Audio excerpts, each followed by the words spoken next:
In 2008, with the U.S. economy in the process of suffering from its worst downturn since the 1930s, sales of Ford cars and trucks plummeted. General Motors and Chrysler declared bankruptcy, but survived because of a $62 billion investment, or bailout, from the U.S. federal government. Although Ford suffered heavy losses, it did not require direct government aid. By 2013, as the economy recovered from the downturn, Ford's sales were rising. Ford and the automobile industry as a whole were experiencing the effects of a business cycle. The level of economic activity is important not just to firms such as Ford, but to workers wondering whether they will be able to keep their jobs, and to college students wondering whether they will be able to find productive jobs when they graduate. Throughout this class, you will hear me tell you to be critical about what you hear and read. That does not mean you should not trust others. It means you should be able to prove facts for yourself. One of those items is the use of the unemployment rate in a state or in the country. It is batted around in the media as if the true meaning is clearly understood by everyone. You might not even understand what it is yourself, at least not yet. You will learn in this class about the collection of data feeding these statistics. On one hand, it includes the number of people currently receiving unemployment benefits. But unemployment benefits expire after a set amount of time. If the unemployed person has not yet found a new job and the benefits expire, then this person is no longer considered unemployed. They are in the other category. The second side of this calculation is the Current Population Survey, a monthly survey of households conducted by the Bureau of Census for the Bureau of Labor Statistics. It is a non-binding call to a random selection of households around the country to find out if everyone has a job or has been looking for one. There is no confirmation of facts for these calls, but the data are combined to make the unemployment rate for states and the country. On this graph, you see the red line of the number of people with a job, and also included on the records of the Internal Revenue Service, the IRS, as full-time employed persons, since the end of the Great Depression in 1939. Find the start of the 2001 recession to see how the employment line shown in red departs from the trend line shown in blue. Actual number of employed persons needs to increase at a significant rate to attain the number of employed persons witnessed through the historic trends of 1940 through 2000. These data show a job deficit in the USA of about 43.6 million people as of May 2016. Putting these measures on this statistic, you will find a current not employed rate of about 23.25%. Which measurement provides you the proof you need? Are we at 5% unemployment or closer to 23%? Think about it. Along this same theme, one of the online places I urge you to continue visiting when considering macroeconomic issues is the Fred site in St. Louis. The Federal Reserve Economic Data Portal contains data from several federal accumulators of valuable economic data, such as these: the Producer Price Index, called simply PPI, and the Consumer Price Index, called CPI, to give indication of how the market basket of goods for producers and consumers changes in normalized terms. On this chart, observe how after the Great Recession in 2010, the CPI rose, fell, staggered through a stagflation series, and started falling again in 2014. The PPI provides us with a strong measurement using a double-edged dagger of what producers are paying for goods used in production, while also receiving the changing prices for the goods they sell. Important and valuable tools are found here. This 2014 through 2016 drop in the PPI matches with the CPI dip and recovery to reveal the makings of a recession, maybe the Greater Recession. We will not know officially until after it is ended, because the National Bureau of Economic Research's Business Cycle Dating Committee holds their confirmation until after recovery has started. Macroeconomics means the gross domestic product. It is a significant measurement of each nation's economy. The core of this class is footed on the GDP. What makes it, how each component is measured, and how they are reported. Fundamentally, you need to grasp the GDP firmly as you move through this class. It is part of assignments, a part of quizzes, and each exam you take here. Be ready. It's coming to you.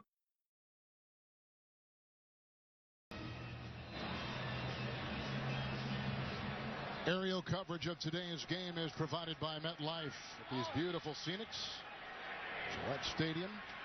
From the 10-yard line after an 8-and punt by Jacksonville. It's 1st and 10. This is Edelman.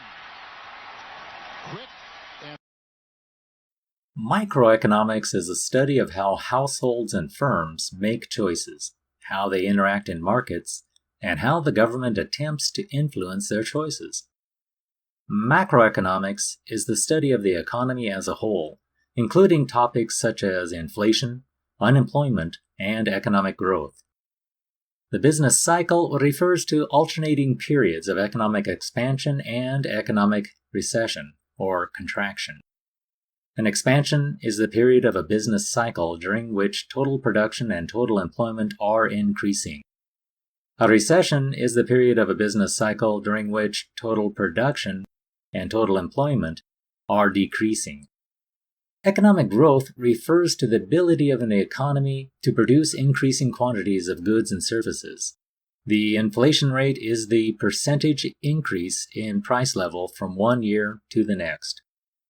These terms are used to define what happens in the economy and how they affect business and consumer behavior.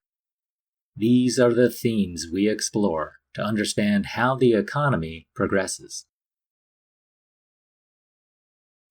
In this chapter, we begin to assemble tools of articulation, the description of how well or how poor the economy is operating.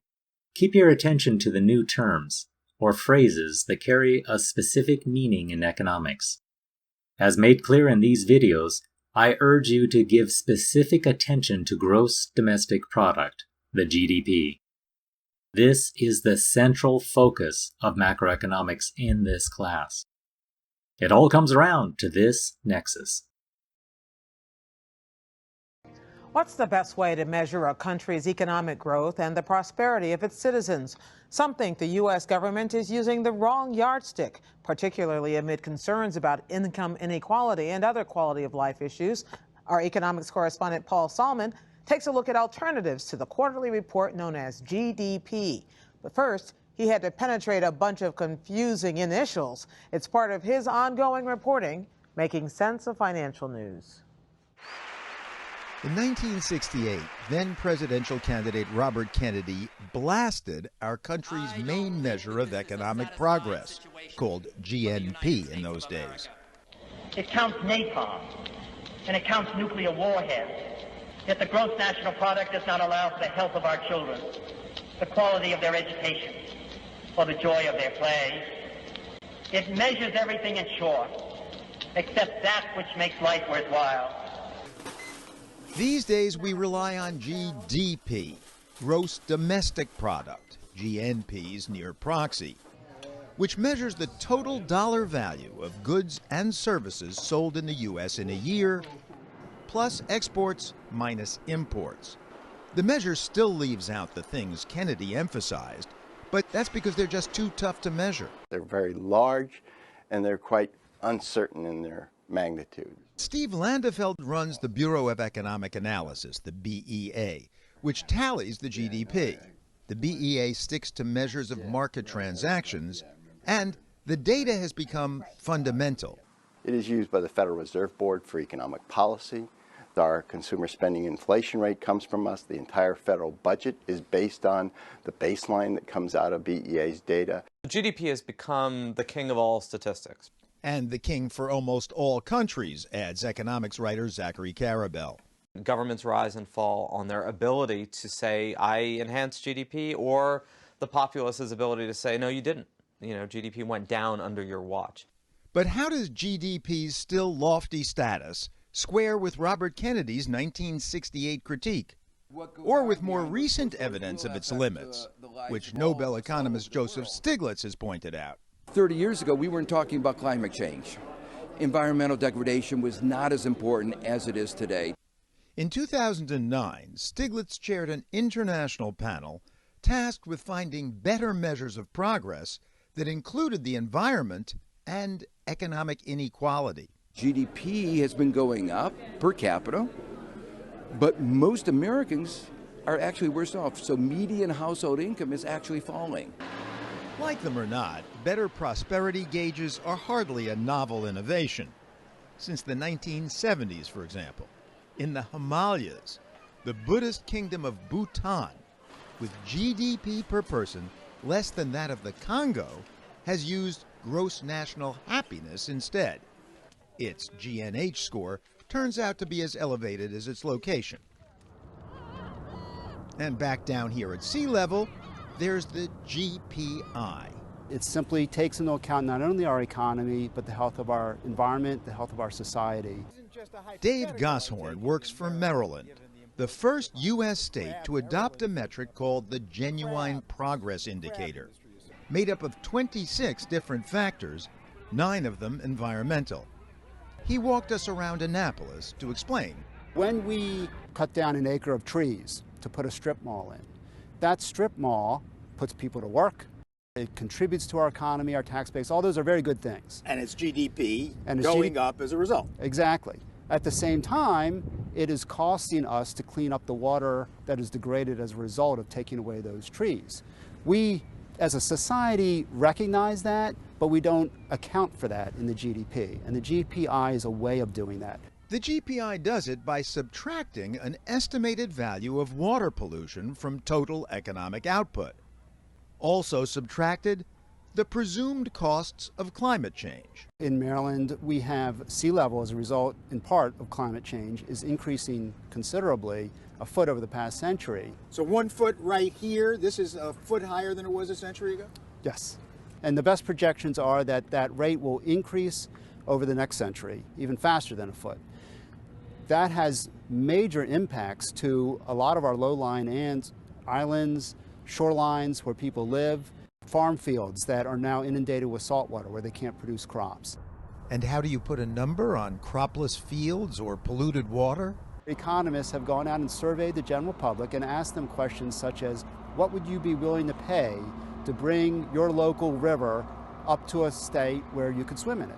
In a national comparison of the two measures, GPI and GDP grew together until about 1980, when GPI flatlined.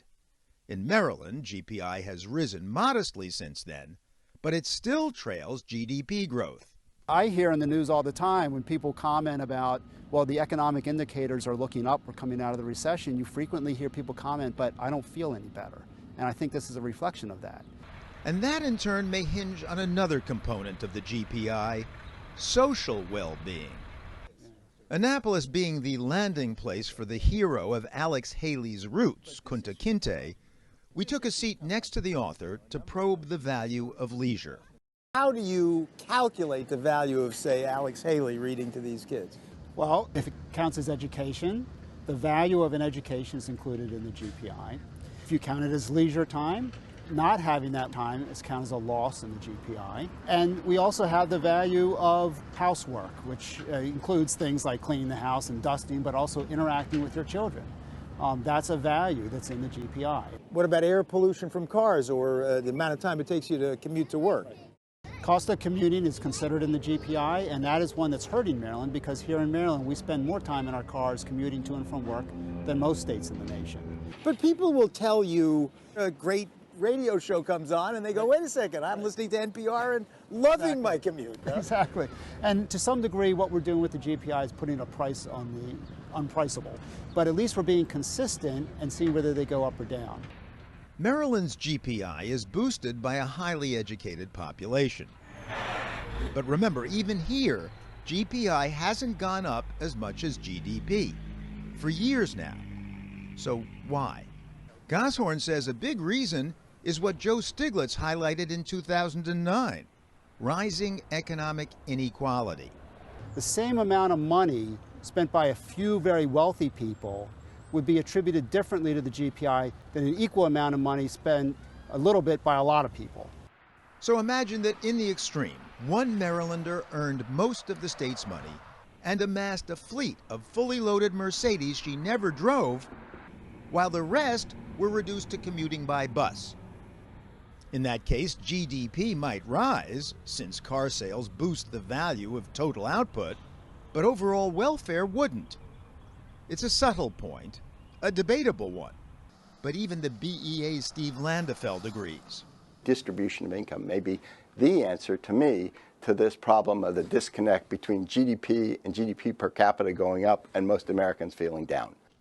But Landefeld has serious reservations about alternatives like the GPI. The subjectivity is the Achilles heel of it. How much do I subtract for the commuting time? You know, if I enjoy my commute, maybe it's one thing, maybe not. They end up being systems of indicators that are troubling for an economist who's trying to put together objective accounts, or at least not make normative judgments about what should be. Then again, all economic indicators involve some subjectivity, says Zachary Karabell. One synthetic number that purports to describe lived reality with an average has to make choices about what do you include, what do you add, what do you exclude, because you can't include everything. And so long as you don't, you can't really quantify human well-being, especially if there's any truth to the maxim that the best things in life are free. The GDP report for the first quarter of 2014 is due Wednesday. Read Paul's extended conversation with author Zachary Karabell about how relying on an outdated short-term measurement could reduce prosperity over the long term. That's on Making Sense.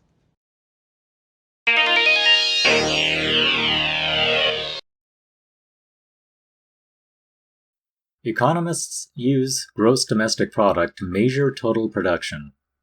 Gross domestic product, or GDP, is the market value of all final goods and services produced in a country during a period of time, typically 1 year. In the United States, the Bureau of Economic Analysis, the BEA, compiles data used to compute GDP. Market value is the price an asset fetches in the marketplace. In our macroeconomic context, we focus on the aggregate value in the economy, or the combination of prices with the volume of products sold to make the GDP. By focusing on this macro measurement, we can track the performance of the economy through time. Economists measure total production in an economy by taking the value, in dollar terms, of all goods and services produced. GDP includes only final goods and services. A final good or service is a good or service purchased by a final user. An intermediate good or service is a good or service that is an input to another good or service, such as a tire on a truck. The truck is the new good, the tire is part of it. If we included the value of the intermediate goods and services in GDP, we would be double counting. GDP includes only production that takes place during the indicated time period. GDP does not include the value of used goods. These are important distinctions to understand. Do not count used good value in GDP, and do not include something that will become a part of some other final good, because its value will be included in that item's total value. When we add up the value of total production in the economy by calculating GDP, we are simultaneously measuring the value of total income. Not surprisingly, total income is measured by the federal government, by the Internal Revenue Service. Each year, these totals are made and serve as one way of checking the values measured in the GDP. It makes for a decent checks and balances measurement between the two approaches. The circular flow diagram illustrates the interaction of firms and households in markets. Firms sell goods and services to domestic households, foreign firms and households, and the government. Firms use factors of production to produce goods and services. Households supply the factors of production to firms in exchange for money, their income. Transfer payments are payments by the government to households for which the government does not receive a new good or service in return. The circular flow diagram allows us to trace the ways households use their income. The circular flow diagram shows that we can measure GDP either by calculating the total value of expenditures on final goods or services, or by calculating the value of total income. We get the same dollar amount of GDP with either approach. Study this diagram. Become comfortable with the location of each component, and be able to reproduce it by understanding how these are combined into this circular flow diagram. We will continue to come back to it through this class.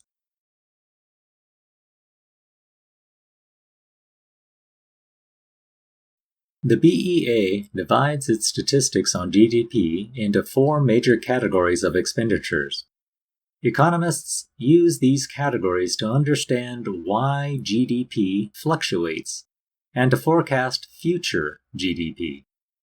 Personal consumption expenditures, or simply consumption, is spending by households on goods and services, not including spending on new houses. We will frequently come back to this formula in this class. Understand it, commit it to your memory, and be able to reproduce what it means.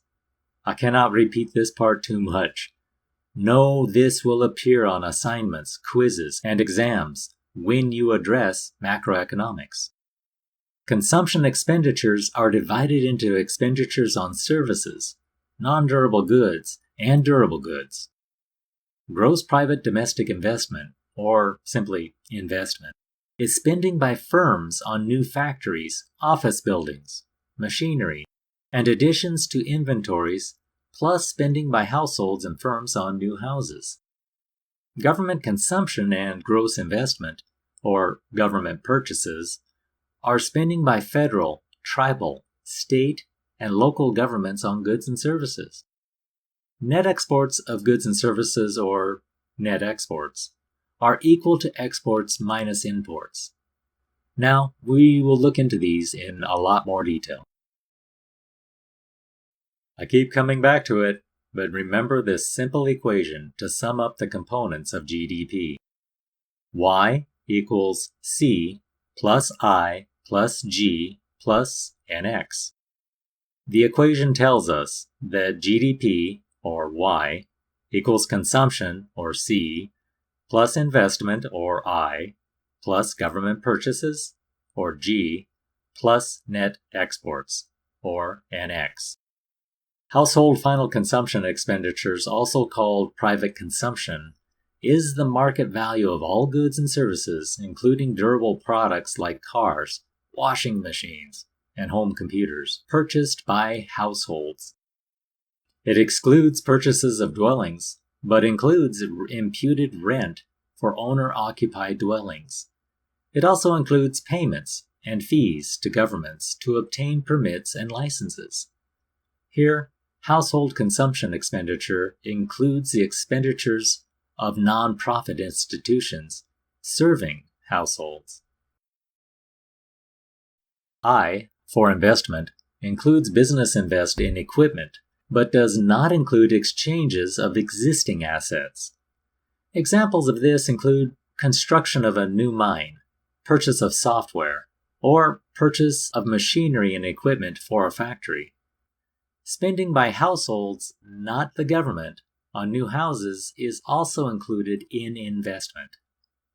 In contrast to its colloquial meaning, investment in GDP does not mean purchases of financial products. Buying financial products is classified as saving as opposed to investment. This avoids double counting. If one buys shares in a company and the company uses the money received to buy a facility, equipment, and associated stuff, the amount will be counted toward GDP when the company spends the money on those things.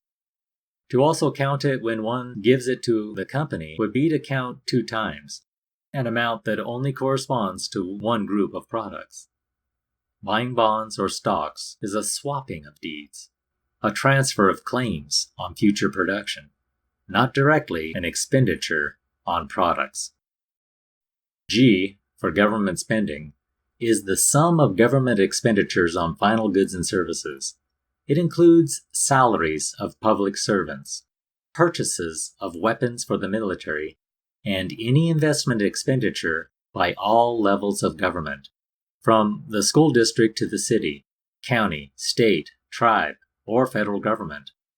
It does not include any transfer payments, such as Social Security or unemployment benefits. NX is for net exports, representing gross exports less gross imports.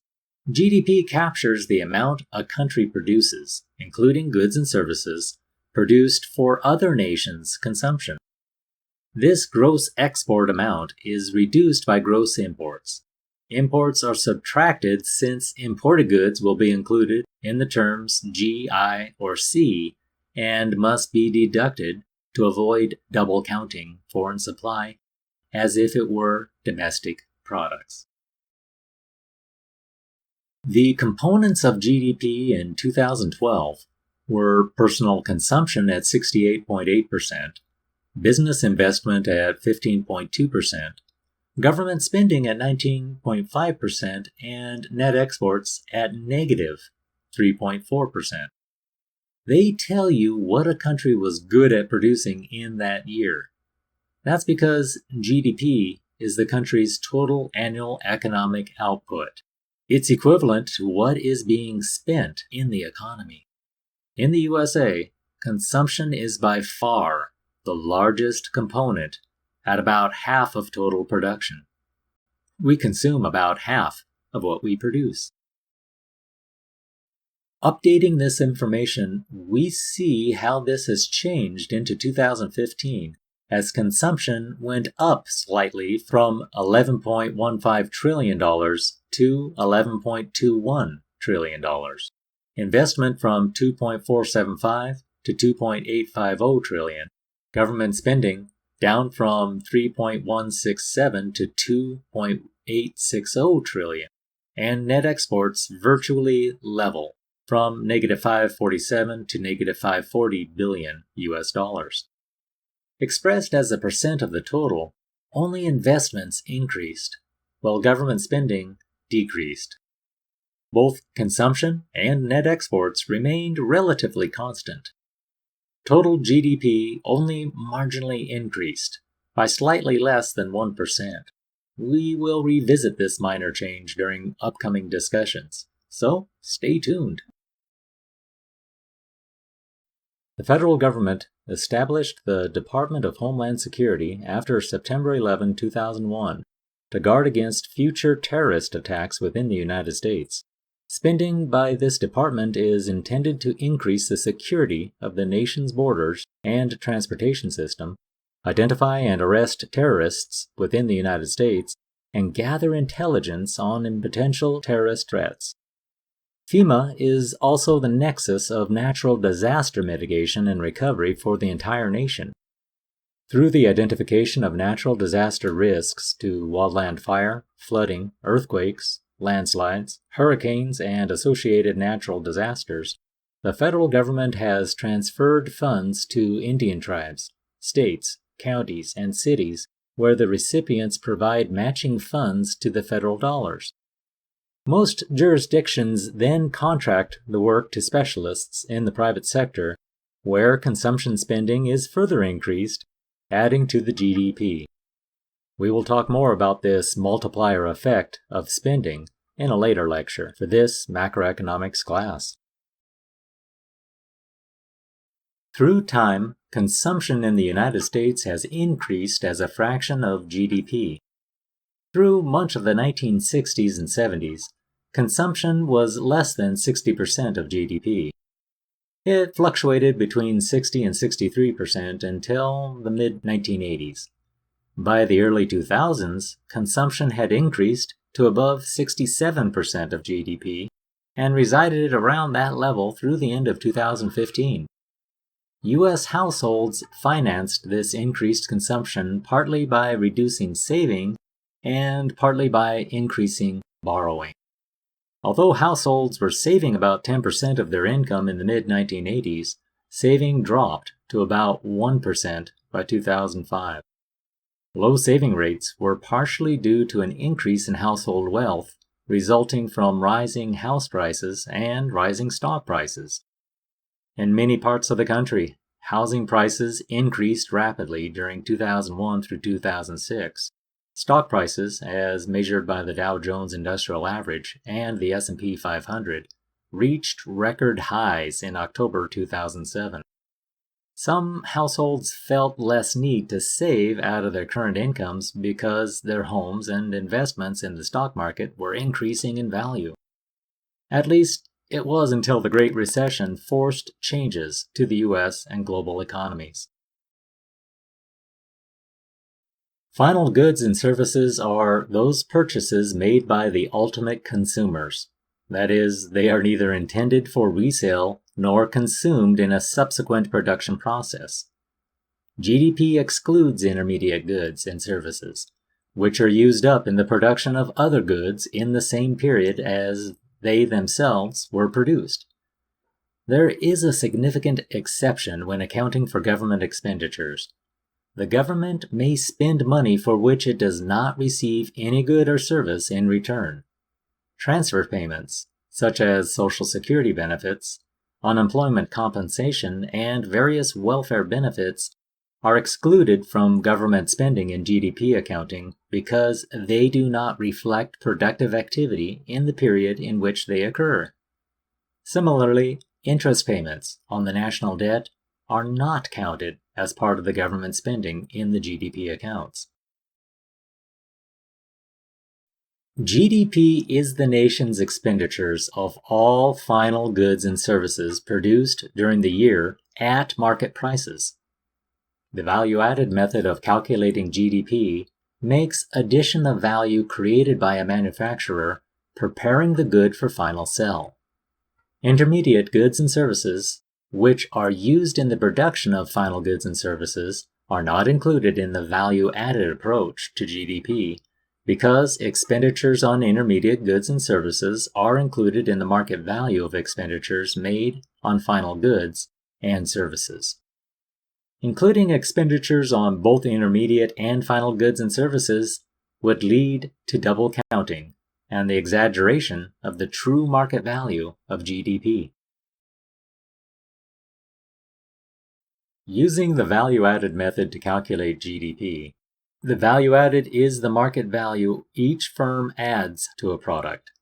It is equal to the difference between the price for which the firm sells a good and the price it paid other firms for intermediate goods.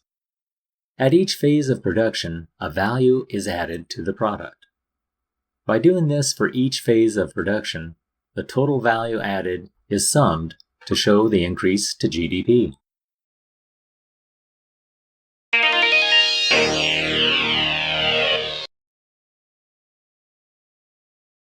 Economists use GDP to measure total production in the economy.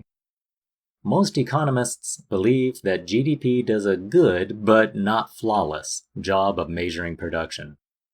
We recognize how GDP provides only a rough measure of well-being.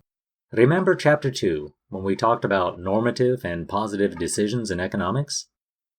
We strive to put our measurements into the positive arena of discussions, using facts and figures. Well-being is normally expressed in normative terms, and although we can make general comments about it, these make opinions from inferences about the suitability of economic measurements. When the BEA calculates GDP, it does not include two types of production: production in the home and production in the underground economy. Household production refers to goods and services people produce for themselves. These are neither bought in a marketplace nor are they sold in one. The garden grown at home produces food that, if bought in a store, would be included in GDP, but since it does not move through the economy, instead staying in the household, it is not GDP. Does consumer well-being increase? Yes, mostly it does. But the measurements of GDP completely miss this part of the equation. The underground economy refers to buying and selling of goods and services that are concealed from the government to avoid taxes or regulations, or because the goods and services are illegal. An increasing recent change in the legalization of marijuana in 4 states and the District of Columbia has modified the previously illegal underground economy to legalize it and bring the contributions of marijuana sales into the realm of state sales tax and the inclusion to the GDP. In 2012, the first year of legalized marijuana sales in Washington state, $70 million in tax revenue was generated statewide from marijuana sales. The Washington State Liquor Control Board, which oversees the state's cannabis industry, reported that dispensaries sold more than $257 million worth of legal marijuana in Washington state. This is a net GDP addition. The U.S. economy is made of people and businesses working through the circular flow model concept. Because the factors of production in the U.S. economy and the relative size of household production, it is expected that the loss of measured household production is not a factor changing between years, so the net change in GDP is most likely not biased by omitting these measurements. Conversely, a parent in 1950 who stayed at home to raise children while a spouse left the house to work provided productive services to the household economy that were not included in GDP. Today, when it is normal for both parents to enter the workforce daily and hire childcare services, contributions to GDP both from their dual employment contributions and for the value of childcare services in the marketplace are significant.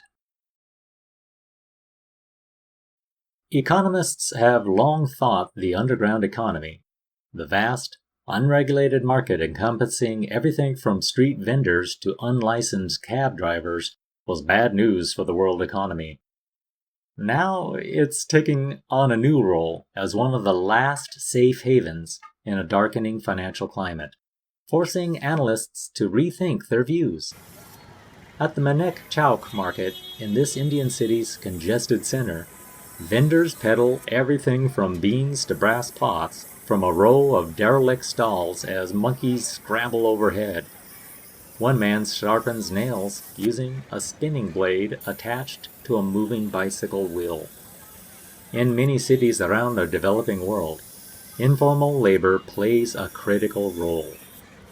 From a roadside beverage vendor in Bangkok to a sidewalk seamstress booth in Ahmedabad, India, many individuals are creating their own job market in the face of factory closings and waning employment opportunities in the formal economy. The main purpose of GDP is to measure a country's total production. Although increases in GDP often lead to increases in the well-being of the population, GDP is not a perfect measure of well-being. The value of leisure is not included in GDP, and GDP is not immediately adjusted for pollution or other negative effects of production. GDP is not adjusted for changes in crime and other social problems, and GDP may not provide good information about the goods and services consumed by the typical person. Be cautious of using economic measurements to quantify feelings of well-being. GDP is a positive tool, only weakly applied to normative issues.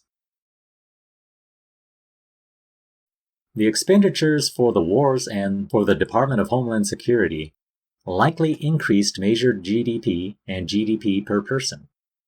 However, this is not necessarily the same thing as saying that the welfare of the average person increased. The experience during World War II shows that we should be suspicious of the claim that every increase in measured GDP per person translates into increases in welfare for the average person. Our current experiences are much less dramatic than that of World War II because military expenditures explain only a small part of the increase in the size of the economy since 2001. Nevertheless, a significant amount of the country's resources were devoted to Homeland Security and to the wars, and these resources could have been devoted to other activities that would have increased the amount of consumption goods available. Whether well-being has been increased by using resources for Homeland Security and for fighting the wars in Iraq and Afghanistan, rather than for other purposes, is a normative question.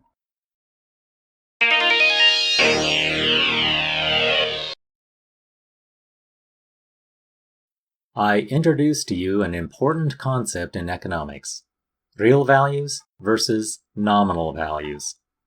Your advantage is to understand these terms and how to apply them. Nominal values are seen every time there is a transaction. It happened when you purchased a gallon of gasoline for $3.25 in 2012. Your purchase price was $3.25 per gallon in June 2012 nominal terms. To restate this price in 2016 terms, you want to first remove the effects of inflation from the date of transaction to today. For this, we can use Consumer Price Index with a June 2012 value of 229.478 to compare to a CPI value of 239.20 in April 2016. The restatement of the 2012 price of $3.25 per gallon nominal becomes $3.39 per gallon real 2016 price. That means that paying $3.25 in June 2012 would be equivalent to paying $3.39 per gallon in April 2016, all things being held constant. That is, with the effects of inflation removed. When we compare the price at the pump in today's nominal terms, we can make comparison if the cost rose or fell in real terms. Now, we can use this idea behind the real tool to apply to the GDP from year to year. The BEA separates price changes from quantity changes by calculating a measure of production called real GDP. Nominal GDP is the value of final goods and services evaluated at current year prices, always stated in terms of the year indicated.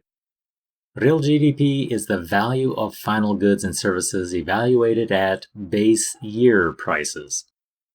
Real GDP is calculated by designating a particular year as the base year, and then using the prices of goods and services in the base year to calculate the value of goods and services in all other years. When dealing with the GDP and many other commodity-based conversions, it is standard to select a base year, in this case, 2009. The BEA uses chain-weighted prices to compare GDP changes through time. When we converted prices at the gas pump from 2012 nominal terms to real terms, we used the Consumer Price Index values. Now we can use the actual GDP prices in our index year, in this case 2009. Start by calculating GDP in 2009 as price times quantity, revealing GDP of $5,540 billion US. For the chain-weighted exercise, we hold the prices for the commodity at 2009 levels, but we update the quantities to 2015 levels. This reveals a chain-weighted GDP in 2009 terms at 6,680 billion US dollars. The nominal GDP in 2015 was 7,800 billion US dollars. But by putting it in real terms, it makes it possible to compare growth in respect to production, not prices. Can you look at this process to find the obvious shortcoming?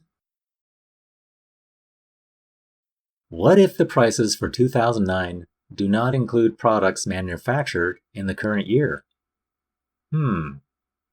It might be the new and super powerful smartphone with capabilities not even considered in 2009 when the base year was selected. How would you multiply the production of smartphones in 2016 if there is not a decent price to multiply it by? It is a shortcoming of the process, and one of the reasons the base year is updated ad hoc and as needed. It is also one of the reasons consumer price index adjusted nominal to real prices are favored over chain-weighted real prices. It takes more effort for the analyst to complete, but the utility of the results can make it more meaningful. Real gross domestic product holds prices constant, which makes it a representative measure over the nominal GDP in the production of goods and services from one year to the next. Because, on average, prices rise from one year to the next, real GDP is greater than nominal GDP in years before the base year and less than nominal GDP for years after the base year. In the base year, real and nominal GDP are the same. This is an important concept to master about nominal and real values. If we restate costs in current terms, meaning the terms of today, the nominal and real are the same value. Today's nominal value is today's real value. Economists and policymakers are interested not just in the level of production, but also in the price level. The price level is a measure of the average prices of goods and services in the economy. The GDP deflator is a measure of the price level calculated by dividing nominal GDP by real GDP and multiplying it by 100. The GDP price deflator is an economic metric that accounts for inflation by converting output measured at current prices into constant dollar GDP. The GDP deflator shows how much a change in the base year's GDP relies upon changes in the price level, also known as GDP implicit price deflator. Because it isn't based on a fixed basket of goods and services, the GDP deflator has an advantage over the consumer price index. Changes in consumption patterns or the introduction of new goods and services are automatically reflected in the deflator. The GDP deflator is allowed to change from year to year with people's consumption and investment patterns. The GDP deflator measures the ratio of nominal or current price GDP to real or chained volume measure of GDP. The nominal GDP of a given year is computed using that year's prices, while the real GDP of that year is computed using the base year's prices. The formula implies that dividing the nominal GDP by the GDP deflator and multiplying by 100 will give the real GDP, hence deflating the nominal GDP into a real measure. Unlike other price indices, like the CPI, the GDP deflator is not based on a fixed basket of goods and services. The basket is allowed to change with people's consumption and investment patterns. Specifically for the GDP deflator, the basket in each year is the set of all goods that were produced domestically, weighted by the market value of the total consumption of each good. Therefore, new expenditure patterns are allowed to show up in the deflator as people respond to changing prices. The theory behind this approach is that the GDP deflator reflects up-to-date expenditure patterns. For instance, if the price of fish increases relative to the price of beef, it is claimed that people will likely spend more money on beef as a substitute for fish. This makes the adjustments revealed through the GDP deflator more responsive to consumption responses, as people make changes based on price factors.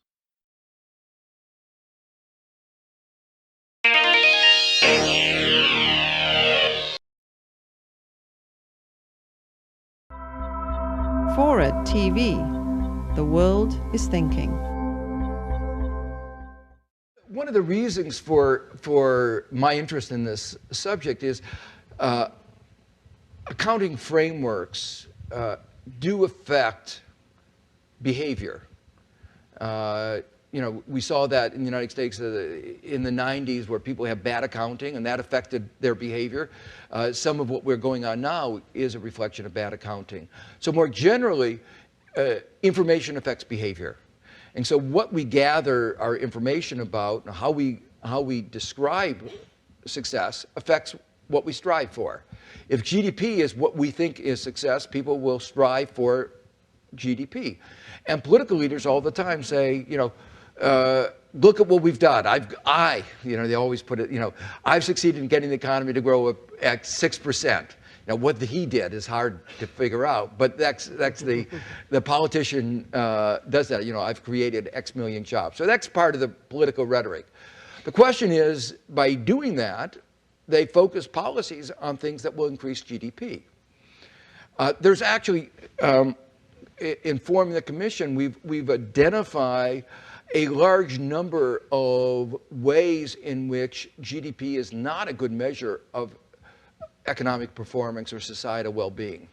And so what we're trying to do is partly to focus the global conversation about these other measures, but also come up with some summary accounting frameworks statistics. So let me just mention a couple of them. One of them I've already alluded to, which is GDP doesn't tell you about what happens to the typical citizen. And this is an increasing problem because when you have growing inequality in society, you can have GDP going up, as it has been in the United States, but most people getting worse off. Not just poverty going up, but the median income, 50% or more of people getting worse off. So that's one example of a metric. We ought to know what's happening to the median person. It's very hard to find statistics about that across countries.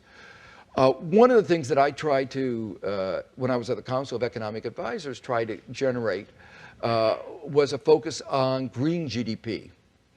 That is to say, to take account of environmental degradation and resource depletion. This is particularly important in developing countries that may be growing by cutting down their forest, but once they cut down the forest, there's nothing there. And so unless they do something, it's not sustainable. GDP tells you nothing about sustainability. Another example is GDP measures. IMF thought Argentina was doing great in the early 90s. I happened to look at the data in a more fine-grained way, and we said, this is not sustainable. If you only looked at GDP, you would not have realized that. So in the first context, there are ways that you can take out for depletion of natural resources and degradation of the environment. If you do that, China's growth gets significantly lowered. It's still doing well, but it is much lower than it otherwise would have been.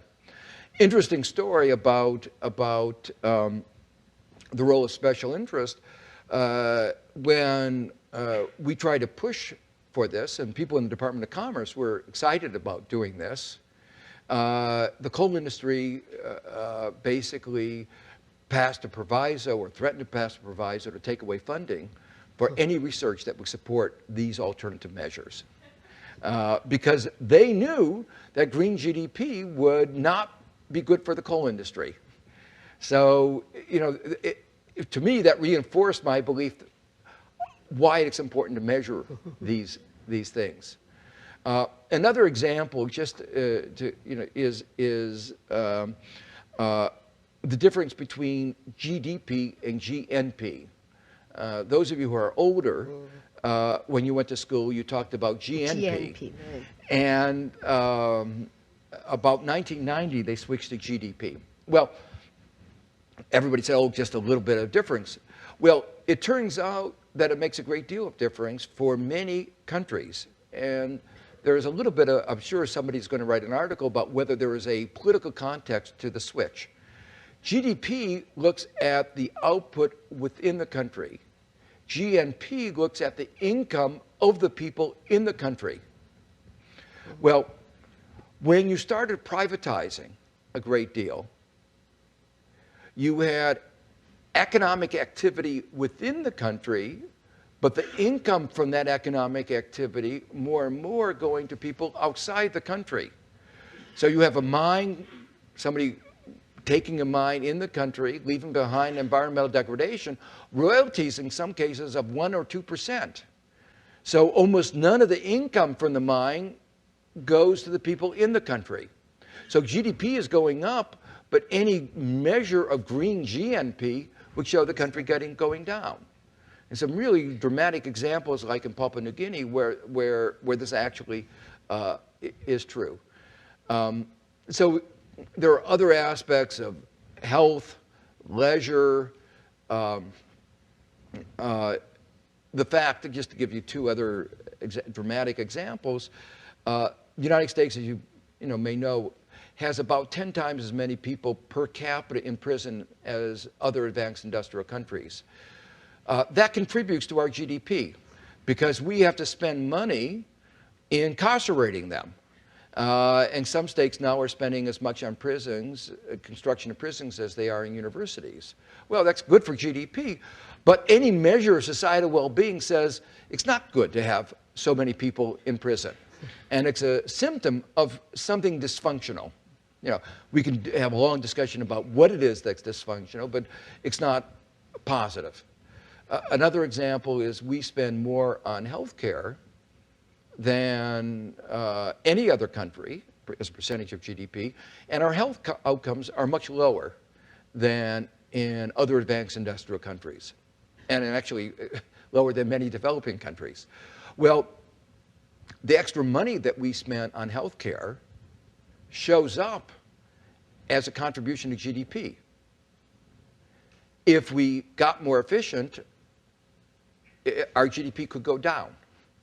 Well, that's clearly not, you don't want to, you're looking at the wrong thing. And so I think this will provide a good forum for thinking a lot more about the strengths and weaknesses of each of our societies.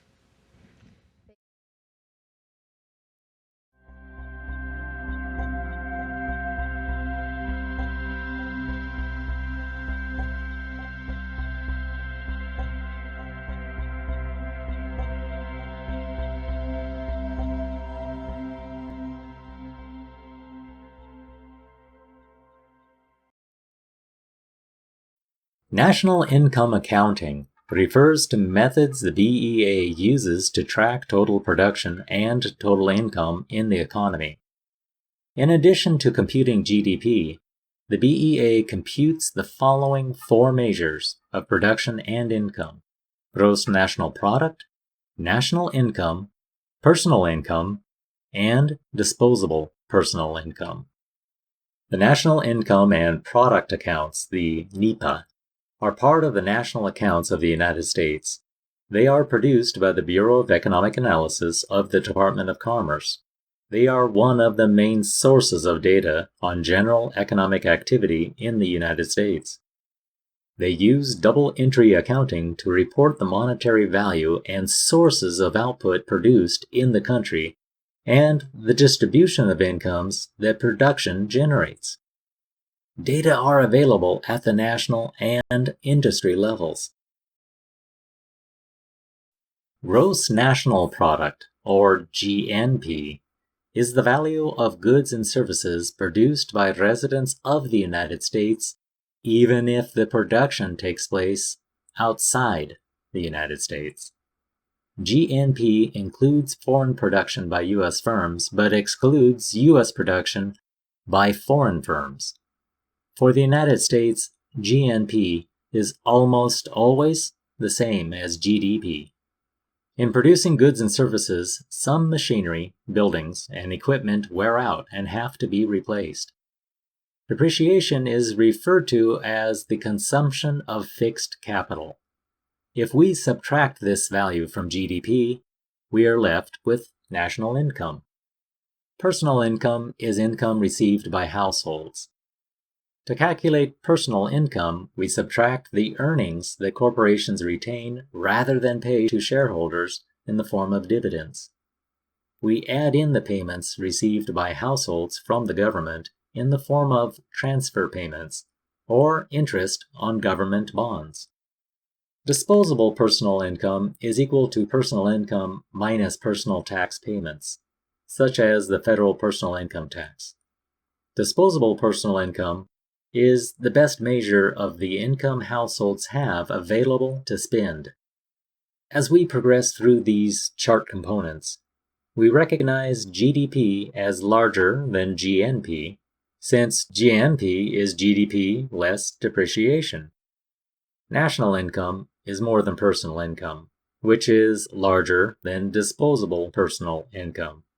Each measurement shows the distribution of production and income throughout the economy, from the national government to households. We can measure GDP in terms of total expenditure or as the total income received by households. GDP, calculated as the sum of income payments to households, is sometimes referred to as gross domestic income. The largest component of gross domestic income is wages, which are about 3 times as large as profits. Be careful when applying these measurements and using the results. As I've told you before, in economics, we strive to collect positive data based on measurements of the economy like production and prices. Despite this, the results are sometimes applied to normative conditions, like where the best place to live is located. Economic data, like the real GDP or GNP, can be used as supportive information, but generally will not prove anything in that realm. On the other hand, they are spot-on useful for articulating the performance of economic conditions currently and through time.